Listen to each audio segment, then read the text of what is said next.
നമസ്കാരം. ഞാൻ D2D talks എന്ന ബിനോക്കിരിയനാണ്. നമ്മുടെ ചാനലിൽ കണ്ട് പ്രോത്സാഹിച്ചതിന് വളരെ നന്ദി. കഴിഞ്ഞ 3-4 എപ്പിസോഡ്സ് നമ്മുടെ ലെവൽ ക്രോസിന്റെ ഡയറക്ടറും കോസ്റ്റ്യൂം ഡിസൈനറും സ്ക്രിപ്റ്റ് റൈറ്ററും ഒക്കെ ആയിട്ടുള്ള ഡിസ്കഷൻസ് ആയിരുന്നു. അപ്പോൾ അതുകൊണ്ട് തന്നെ പടത്തിനെ കുറിച്ച് കുറച്ച് ഐഡിയാസ് ഒക്കെ ഉണ്ടായിരുന്നു. ഇന്നലെ പടം കാണാനുള്ള സാഹചര്യം എനിക്കുണ്ടായി. പടം തിയേറ്ററിൽ ചെന്ന് കഴിഞ്ഞപ്പോഴത്തേക്ക് പുറത്തേക്ക് ഇറങ്ങിയ കുറച്ച് ആൾക്കാർ പറഞ്ഞു, അയ്യോ വെറും അട്ടുകുളപ്പം പടം, ഭ്രാന്താക്കി, കാണല്ലേ, ടിക്കറ്റ് വസൂലായില്ല എന്നൊക്കെ പറഞ്ഞു. അതുകൊണ്ട് തന്നെയാണ് ഞാനൊരു ഫസ്റ്റ് ടൈമാണ് നമ്മുടെ ചാനൽ റിവ്യൂ ഞാൻ ചെയ്യുന്നത്. അപ്പൊ ഞാൻ കണ്ടത്, പടം കണ്ടു. എൻ്റെ ഒരു കാഴ്ചപ്പാടിൽ ഞാൻ പറയുന്നത് ശരിയോ തെറ്റോ എന്നറിയില്ല. ടോട്ടലി പേഴ്സണൽ ഒപ്പീനിയൻ ആണ് ഇതിനകത്ത്. നല്ല പടം കാണാൻ തന്നെ പോകാൻ കാര്യം, നമ്മുടെ ചാനലിൽ ഇവർ വന്ന് സംസാരിച്ചതിന് ശേഷം ഒരു ഇൻട്രസ്റ്റിംഗ് ആയിട്ട് നമ്മൾ പോയതാണ്. എന്തായിരിക്കും ഈ പടം എന്ന് അറിയാനായിട്ടാണ് പോയത്. പക്ഷെ ആദ്യം തന്നെ ഞാൻ പറയാൻ ഉദ്ദേശിക്കുന്നത് പറഞ്ഞാൽ നമ്മുടെ അർബ സാഹിബിന്റെ ആദ്യത്തെ പടമാണ്. അദ്ദേഹം വളരെ മനോഹരമായിട്ട് പറയുന്നുണ്ട്, ദിസ് ഈസ് ഓൺ ഇമാജിനറി വേൾഡിൽ നടക്കുകയാണ്, ഇത് ഫിഷ്യസ് ടെറൈനിൽ നടക്കുന്ന സംഭവമാണ്.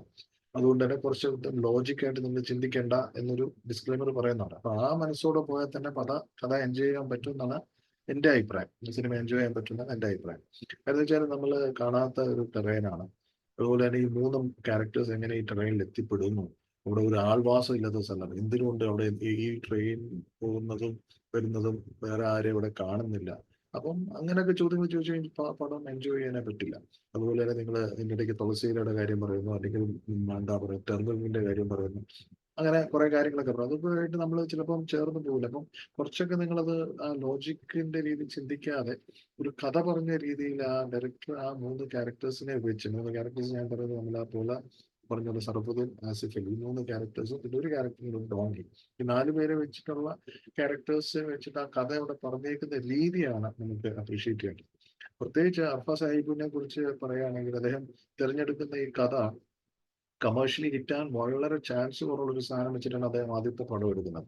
ആ റിസ്കിനെയും ആ കഥ പറയുന്ന രീതിയൊക്കെ നമ്മൾ അപ്രീഷിയേറ്റ് ചെയ്ത് പറ്റുള്ളൂ. എന്ന് വെച്ചാൽ എല്ലാവരും നോക്കുന്ന ഒരു ഫസ്റ്റ് പടം സേഫ് ബെറ്റായിട്ട് എടുത്ത് ഒരു പേരും പെരുമ എടുക്കാൻ ആയിട്ടായിരിക്കും ശ്രമിക്കുക. പക്ഷെ ഇത്രയും ക്രിട്ടിക്കലായിട്ട് വരാൻ ചാൻസ് ഉള്ള ഒരു പടം അദ്ദേഹം എടുത്തിട്ടുണ്ടെങ്കിൽ അതൊരു വളരെ നല്ലൊരു കാര്യമായിട്ട് എനിക്ക് തോന്നുന്നു. ആ, പിന്നെ വേണ്ട കാര്യത്തിൽ പറയുകയാണെങ്കിൽ ടെറൈൻ മനോഹരമായിട്ട് ഈ കഥ പറയണമെന്നുണ്ടെങ്കിൽ അങ്ങനെ ഒരു ലൊക്കേഷൻ വേണം. ഈ ലൊക്കേഷൻ ഞാൻ എന്റെ ഇന്റർവ്യൂ ചോദിക്കുകയും ചെയ്തു എവിടെയാണ് ഷൂട്ട് ചെയ്യുന്നത്. അപ്പോഴാണ് നമ്മൾ മനസ്സിലാക്കിയത് ടുണീഷ്യ എന്നാണ്. ആ ടുണീഷ്യ എന്ന സ്ഥലത്തെ ഭയങ്കര രസകരമായിട്ട് ഇവർ ഒപ്പിയെടുത്തിട്ടുണ്ട്. And aesthetic beauty, the way they have told the story is amazing എന്ന് ഞാൻ പറയാം. 3 ക്യാരക്ടേഴ്സിനെ വെച്ച് ടെറൈൻ്റെ ബ്യൂട്ടി എടുത്തേക്കുന്നത്. അപ്പം cameraman you know done A fabulous job. എന്ന് വെച്ചാൽ കാര്യമായിട്ട് വലിയ പല ആംഗിൾസിൽ നിന്നും അവിടുന്ന് ഇവിടുന്നും ഒക്കെ അല്ലെങ്കിൽ ടോപ്പ് ഷോട്ട്സ് ഒന്നും ഇല്ലെങ്കിലും അപ്പു പ്രഭാകർ എന്ന ക്യാമറമാൻ സ്റ്റാറ്റിക് ആയിട്ടായിരിക്കും കുറെ ഷോട്ട്സ് പോയിരിക്കുന്നതെന്ന് എനിക്ക് തോന്നുന്നു. പക്ഷെ അത് മനോഹരമായിട്ട് എടുത്തിട്ടുണ്ട്. അതുപോലെ തന്നെ ഈക്വലി ദീപു ജോസഫ് ആണ് എഡിറ്റിംഗ്. എഡിറ്റിംഗ് അങ്ങനെ നമുക്ക് വലിയ ചലഞ്ചുമായിട്ടുള്ള അങ്ങനെയുള്ള ഒന്നും ഇല്ലെങ്കിൽ, ചടുലമായിട്ടുള്ള എഡിറ്റിംഗ് ഒന്നും ഇല്ലെങ്കിൽ ആ സ്റ്റോറി ആയിട്ട് മെയിൻറ്റെയിൻ ചെയ്തുകൊണ്ട് എഡിറ്റിംഗ് വർക്കും അദ്ദേഹം ചെയ്തിട്ടുണ്ട്. ട്രെയിൻ പാസ് ചെയ്യുന്നതും മറ്റു കാര്യങ്ങളും ഒക്കെയുണ്ട് എഡിറ്റിംഗ്. പിന്നെ ആർട്ട് വർക്കിനെ കുറിച്ച് പറയുകയാണെങ്കിൽ ആർട്ട് വർക്ക് ആസിഫിന്റെ ഒരു വീടായിട്ട് കാണിക്കുന്ന സ്ഥലം, അതിനകത്തുള്ള യൂസ് ചെയ്ത എക്യുപ്മെന്റ്സ്, കിച്ചൺ എക്യുപ്മെന്റ്സും ശരി, കിണറായാലും ശരി, പുറത്തുള്ള ഒരു കുളിക്കാൻ ഉപയോഗിക്കുന്ന ഒരു ടോയ്ലറ്റിന്റെ ഫീലിങ്സ് ആണ് ശരി, whatever it is, everything is done. ആർട്ടിനും നല്ലതായിട്ട് ആ ഒരു ഗ്രാമീണ ഒരു പൊട്ടിപ്പൊളിഞ്ഞ ഒരു കാർ അവിടെ കിടപ്പുണ്ട്. അതുപോലെ തന്നെ യുനോ ഒരു ബസ് ഉണ്ട്, ആൻഡ് കുക്കിംഗ് യൂട്ടൻസ്, ഇതൊക്കെ ഒന്ന് നല്ലതായിട്ട് അവര് ആ കാര്യത്തിനോട്ട് ഒരു ആ റീസണായിട്ട് അതുമായിട്ട് മാച്ച് ചെയ്യാനായിട്ടൊരു ആർട്ടാണ് അവർ ചെയ്തിരിക്കുന്നത്. Well commendable. And costumes Linda ജിത്തുവാണ്. അന്നത്തെ കാലത്ത് അല്ലെങ്കിൽ ആ ഒരു കാലഘട്ടത്തിന് വേണ്ടിയിട്ടുള്ള ആവശ്യം, അതായത് പ്രത്യേകിച്ച് ആസിഫിന്റെ ഡ്രസ്സിംഗ് ഒക്കെ ഇറ്റ്സ് മാച്ചിങ്. പഴയ തുണികളൊക്കെ എടുത്ത് അങ്ങനെ കിട്ടാനൊക്കെ പാടാണ്, എന്നാലും അത് വെച്ച് റീക്രിയേറ്റ് ചെയ്തിട്ടുണ്ട്. So well done. And especially costume ആണെന്ന് തോന്നുന്നു, ഒരു ആസിഫിന്റെ ഒരു ചപ്പലിനെ കുറിച്ചാണ് ആ ഷോട്ട് കാണിക്കുന്നത്. ചപ്പലിന്റെ ഒക്കെ കുഴിയൊക്കെ കാണുമ്പോൾ തന്നെ അവര് മെനക്കെട്ടിട്ടുണ്ട്. അതെങ്ങനെയാണ് അത്രയും പഴകിയ ഒരു ചപ്പല് കിട്ടുക. പിന്നെ വേറൊരു ചപ്പല് നമ്മുടെ അമലാപ്പോൾ എടുത്തു കൊടുക്കുന്നുണ്ട്. ആ ചപ്പലൊക്കെ എന്നിട്ട് അഴുക്കൊക്കെ വെച്ച് എങ്ങനെയാണ് സാധനം എടുത്തെന്ന് വെച്ചാൽ ആർട്ടും പുസ്തകം. ആൻഡ് മ്യൂസിക് വിശാൽ ചന്ദ്രശേഖർ ആദ്യമായിട്ട് കേരളത്തിൽ അല്ലെങ്കിൽ മലയാളത്തിൽ വേണ്ടി ചെയ്യുന്ന പടമാണ്. അപ്പൊ ഞങ്ങൾ ചോദിക്കുകയും ചെയ്തു എന്താണ് why did you choose Vishal Chandrasekhar for this movie? അപ്പൊ അതിന്റെ റീസൺ അദ്ദേഹം പറയുന്നുണ്ടായിരുന്നു. അപ്പൊ ഇന്ന സിനിമ കണ്ടപ്പോൾ എനിക്ക് മനസ്സിലായി എന്ന് വെച്ചാൽ ഈ ഫിലിം എടുത്തിരിക്കുന്നതെന്ന് പറഞ്ഞാൽ ഭയങ്കര സ്ലോ പേസ്ഡ് ആണ്. ഒരു ഇന്റർനാഷണൽ ഫിലിമിന്റെ ഒരു ലുക്കും ഫീലും ഒക്കെ അർഫാസ് കൊണ്ടുവന്നത്. Music also has a very big role to play. ഒരു സൈക്കോളജിക്കൽ ത്രില്ലർ ആണ് ഫിലിമിന്. അപ്പം ആൻഡ് വേറെ വാട്ട് ഐ നോട്ടീസ് ഫിലിം പലയിടത്തും സ്ലോ ആണ്. സ്ലോ തന്നെയാണ് അത്. ചിലപ്പോൾ അതൊന്ന് ഗ്യാസ്പ് ചെയ്ത് ആദ്യം തന്നെ നമുക്ക് തോന്നും സ്ലോ ആണല്ലോ. ആ സ്ലോയിലേക്ക് നമുക്ക് പലയിടത്തും സൈലൻസ് ഉള്ള ഒരു ഫിലിമാണ്. ഈ സൈലൻസിനിടയ്ക്ക് മ്യൂസിക് അങ്ങോട്ട് ഇടുന്നതിന്റെ ഒരു വളരെ ഇമ്പോർട്ടൻ്റ് ഉണ്ട്. അതുകൊണ്ടായിരിക്കണം വിശാൽ ചന്ദ്രശേഖർ ആൻഡ് ട്രെയിനിന്റെ ഇടയ്ക്കുള്ള മ്യൂസിക് ടുവേഴ്സ് ഈ പറഞ്ഞ ഇന്റർവെല്ലിൽ വെടിക്കെട്ട് സാധനം വിശാൽ ചന്ദ്രശേഖർ ചെയ്തിട്ടുണ്ട്. അതൊരു music is good and towards the climax also. Vishal Chandra has done a beautiful job. The BGM is done very well, and he has also done a music for the song. ഒരു song picturisation ആണ്. വിശാൽ ചന്ദ്രശേഖറിനെ എടുത്ത് പറയേണ്ട രീതിയിലാണ്. ഞാൻ ആർട്ടിന് ഇതിന്റെ dialogues Adam സാറാണ്.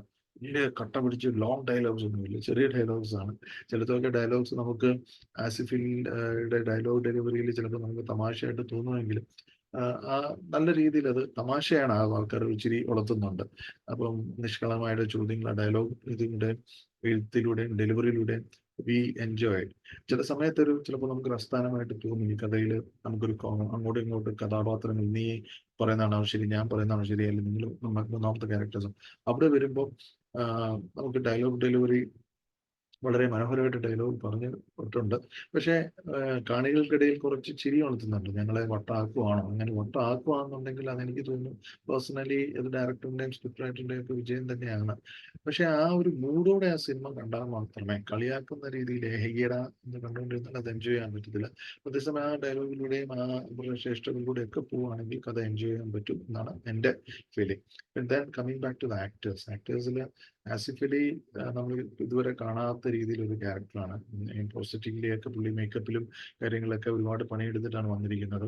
ആദ്യം തൊട്ട് അവസാനം വരെ ഒരേ ഒരു ഫ്ലോസ് ഇല്ലാതെ ആ ക്യാരക്ടറിന് വേറെ ഒന്നുമില്ലാതെ ഫുൾ അത് മെയിൻറ്റെയിൻ ചെയ്തിട്ടുണ്ട്. അത് തന്നെയാണ് എനിക്ക് ആ ക്യാരക്ടർ അദ്ദേഹം ജീവിക്കുകയാണെന്ന് തോന്നുന്നത്. ഫിസിക്കലി അതൊന്നൊരു ഡിഫറൻസ് നമുക്ക് തോന്നിയില്ല. എൻഡ് ഓഫ് ദ ഫിലിം വരെ അതേ തന്നെ അത് മെയിൻറ്റെയിൻ ചെയ്തു. എല്ലാ ഷോർട്സിലും നല്ലതായിട്ട് ഹോംവർക്ക് ഡയറക്ടറും ചെയ്തിട്ടുണ്ട്. ആ ക്യാരക്ടർ രഘു എന്ന ക്യാരക്ടർ അദ്ദേഹം നസിഫ് നല്ലതായിട്ട് ആദ്യ അവസാനം തന്നെ ഉൾക്കൊണ്ട് പ്രവർത്തിച്ചിട്ടുണ്ട്. അവരുടെ എമോഷൻസും ഫിയറും കുറച്ച് ലോൺലെസ്സും ഇതൊക്കെ അദ്ദേഹം നല്ലതായിട്ട് മ്യൂട്ട് ചെയ്തിട്ടുണ്ട്. സോ ആസിഫിന്റെ പെർഫോമൻസ് ഇതങ്ങനെ ആസിഫ് നമ്മൾ കണ്ടിട്ടില്ല. അപ്പൊ അതുകൊണ്ട് തന്നെ വെൽ ഡൺ. ആൻഡ് അമലാപ്പോളും ഈ പറഞ്ഞ ഇങ്ങനെ ഒരു ക്യാരക്ടർ നേരത്തെ ചെയ്തിട്ടുണ്ടാവില്ല. ഈക്വലി ബ്രില്യൻ്റ് ആണ് നമ്മുടെ സറാഫുദ്ദീൻ വന്നിട്ടത്. ചില സീൻസിലൊക്കെ നല്ലതായിട്ട് സറാഫുദ്ദീൻ പെർഫോം. 3 ക്യാരക്ടേഴ്സ് ഇറ്റലി അവരുടെ കിട്ടിക്കുന്ന റോൾസ് ഡയറക്ടേഴ്സിന്റെ മികവോടെ ഹെൽപ്പോടെ നല്ലതായിട്ട് പെർഫോം ചെയ്തിട്ടുണ്ട്. And most important what I notice sync സൗണ്ടിലാണ് ചെയ്തിരിക്കുന്നത്. അപ്പോൾ സിംഗ് സൗണ്ടിന്റെ ചെയ്തിരിക്കുന്നതിന്റെ ബുദ്ധിമുട്ട് ആർട്ടിസ്റ്റ് ആൻഡ് അവിടെ എടുത്തിരിക്കുന്ന സിംഗ് സൗണ്ട് അലക്സ് എന്ന് പറഞ്ഞ ആളാന്ന് തോന്നുന്നത്. പുള്ളി അതൊക്കെ ആ ഡെസേർട്ട് സൗണ്ടും ട്രെയിൻ പോകുന്നതും പ്ലസ് ഇവരുടെ സ്റ്റോപ്പ് ക്യാപ്പ് സ്റ്റോപ്പ് ഇടയ്ക്ക് ഡയലോഗ്സിനുള്ള സ്റ്റോപ്പിങ്ങും ഒക്കെ വളരെ മനോഹരമായിട്ട് ചെയ്യും. So like I said it's ഒരു പുതിയൊരു പടം. ആ ഒരു മലയാളത്തിൽ കാണാത്തൊരു ഇന്റർനാഷണൽ രീതിയിൽ ആ പടം വന്നിട്ടുണ്ട്. നമ്മൾ കാണാത്തൊരു തീമാണ്. 3 ക്യാരക്ടേഴ്സിനെ വെച്ചിട്ട് മെയിൻ 3 ക്യാരക്ടേഴ്സും ബാക്കി ലാൽ ജോസ് ഒരു ക്യാരക്ടർ ചെയ്തിട്ടുണ്ട്. അതുപോലെ തന്നെ വേറെ 2 കപ്പിൾ ചെയ്തിട്ടുണ്ട്. ഈവൻ ആസിഫിന്റെ ക്യാരക്ടറിനെ കുറിച്ച് ഞാൻ ഒന്നുകൂടെ പറയുന്നതെങ്കിൽ പുള്ളി ഫ്ലാഷ് ബാക്കിൽ പോയിട്ട് വരുന്നതാണ്. അവിടെയും അദ്ദേഹം അതേ ഒരു ആദ്യം കണ്ട അതേ ചേഷ്ടകളൊക്കെ മെയിൻറ്റെയിൻ ചെയ്തുകൊണ്ട് ഡിഫറൻസ് കാണിക്കുന്നില്ല. ഇവിടെയൊക്കെ പാളാവുന്നതാണ് വേണമെങ്കിൽ ഒരു ഡയറക്ടർ ശരിക്കും ശ്രദ്ധിച്ചില്ലെങ്കിൽ, ഇവൻ ആർട്ടിസ്റ്റ് ശരിക്കും ശ്രദ്ധിച്ചില്ലെങ്കിൽ മാറിപ്പോകുന്നതാണ്. ഇതൊക്കെ അവർ മെയിൻറ്റെയിൻ ചെയ്തിട്ടുണ്ട്. It's A watchable film. നമ്മൾ അധികം ലോജിക്കൊന്നും ഇല്ലാതെ ഒരു അധികം എക്സ്പെക്ടേഷൻസ് ഒന്നും ഇല്ലാതെ നമ്മൾ ചെന്ന് കഴിഞ്ഞാൽ, പക്ഷെ എനിക്ക് തോന്നുന്നു ഒരു കൂടുതൽ യങ്സ്റ്റേഴ്സിന് അത് ഇഷ്ടപ്പെടുമോ എനിക്കറിയില്ല. ഓൾഡീസിന് ഇഷ്ടപ്പെടാൻ കുറച്ച് വിഷമമായിരിക്കും. പക്ഷെ എന്നാലും ഭൂരിഭാഗം ആൾക്കാർക്കും ഇഷ്ടപ്പെടാവുന്ന ഒരു വിഷ്വൽ ട്രീറ്റും ടെക്നിക്കലി ബ്രില്യൻ ഫിലിമാണ് ഇതെന്ന് ഞാൻ പറയുന്നത്. ഓക്കെ, സോ അപ്പോൾ ഇതാണ് എൻ്റെ റീഡിങ്. ബാക്കി നിങ്ങൾ പോയി കാണുക, അവിടെ എങ്ങനെയാണെന്ന് തീരുമാനിക്കുക. Thank you.